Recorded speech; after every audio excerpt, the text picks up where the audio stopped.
চতুর্দশ শতাব্দীতে যে মঙ্গল অভিযানকারী তৈমুরলং ভারত আক্রমণ করে দিল্লিকে ছারখার করে দিয়েছিলেন ও হাজার হাজার মানুষকে হত্যা করেছিলেন, তার নামে কেন সাইফ ও কারিনা নিজেদের ছেলের নাম রাখলেন তা নিয়ে রীতিমতো ট্রোল করা হচ্ছে।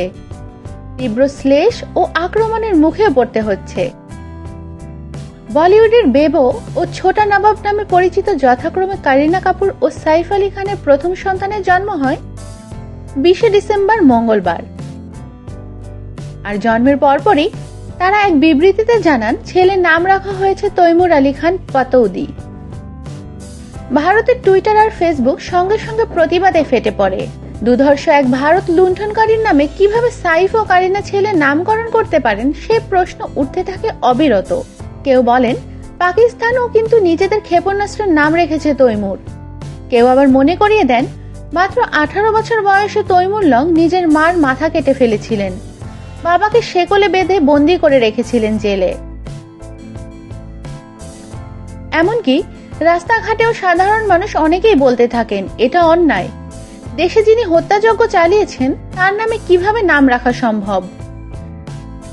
আবুল কালাম বা বীর আব্দুল হামিদের মতো মুসলিম দেশভক্তর তো অভাব নেই, তাদের নামেও তো নাম রাখা যেত।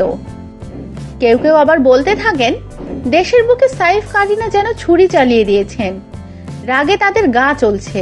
পাতৌদির মুসলিম নবাব পরিবারের ছেলে সাইফ বিয়ে করেছেন হিন্দু পাঞ্জাবি ঘরের মেয়ে কারিনাকে। তার বাবা মা মনসুর আলী খান ও শর্মিলা ঠাকুরও ছিলেন ভিন্ন ধর্মের। সমাজতত্ত্ববিদ আশিস নন্দী মনে করেন তৈমুর নামকরণ নিয়ে যে জনবিস্ফোরণ দেখা যাচ্ছে সেটা আসলে ভারতীয় সমাজে হিন্দু মুসলিম সম্পর্কে অবক্ষয়েরই প্রতিফলন। আমার মনে হয় যে এক অদ্ভুত বা কিম্ভূত কিমাকার জাতীয়তাবাদ, যা দেখায় যে দুই সম্প্রদায়ের মধ্যে বিভেদ বাড়ছে। এই বালখিল্যদের সমালোচনায় বেশি গুরুত্ব দেওয়া উচিত নয়, কারণ হয়তো দেখবেন অন্য নাম রেখেও আপনি তাদের খুশি করতে পারবেন না, কিছু না কিছু একটা খুঁত তারা বের করবেই, বলেছেন ডক্টর নন্দী। কারিনার কাকাও টুইটারে অত্যন্ত স্পষ্ট বক্তা বলে পরিচিত ঋষি কাপুরও এই বিতর্কে মুখ খুলে বলেছেন তৈমুর নাম রাখা নিয়ে মাথা না ঘামিয়ে লোকে বরং নিজের চরকায় তেল দিক। আলেকজান্ডার বা সিকান্দারও কোনো সাধু ছিলেন না, কিন্তু তাদের নামে দুনিয়ায় যে হাজার হাজার লোক ঘুরে বেড়াচ্ছে সেটাও মনে করিয়ে দিয়েছেন তিনি। এই যুক্তিকে কেউ কেউ সমর্থন করেছেন ঠিকই, তবে দেশে তাদের সংখ্যা খুবই কম। এরা কেউ বলেছেন নামে কি আসে যায়, এই ছেলে বড় হয়ে ভবিষ্যতে কি করতে পারবে সেটাই আসল কথা। কারো আবার সাফ কথা, বলিউডের তারকারা ছেলে মেয়েদের যা খুশি নাম রাখুন, আমার তাতে কোনো অসুবিধা নেই। ইতিহাস বা মহাকাব্যে যারা সাধারণভাবে নিন্দিত চরিত্র, ভারতে বহু শ্রেণীর মধ্যে কিন্তু তাদের উপাসনা করার নজিরও আছে, মনে করিয়ে দিয়েছেন সমাজতাত্ত্বিক আশিস নন্দী। তার কথায় বহু দলিত নেতা আজকাল রাবণের নামে নিজের নাম রাখেন। তামিলনাড়ু ও পশ্চিমবঙ্গের উত্তরে বহু লোক রাবণের পুজো করেন। হিমাচলে তো দুধর্জন ও কর্ণের মন্দিরও আছে।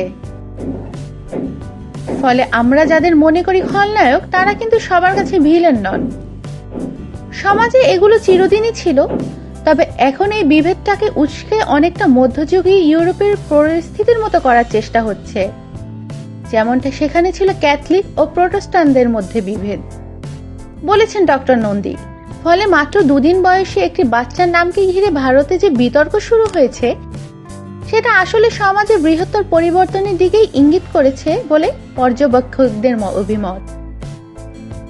সাইফ বা কারিনা কেউ অবশ্য এই তৈমুর বিতর্ক নিয়ে এখনো মুখ খোলেননি।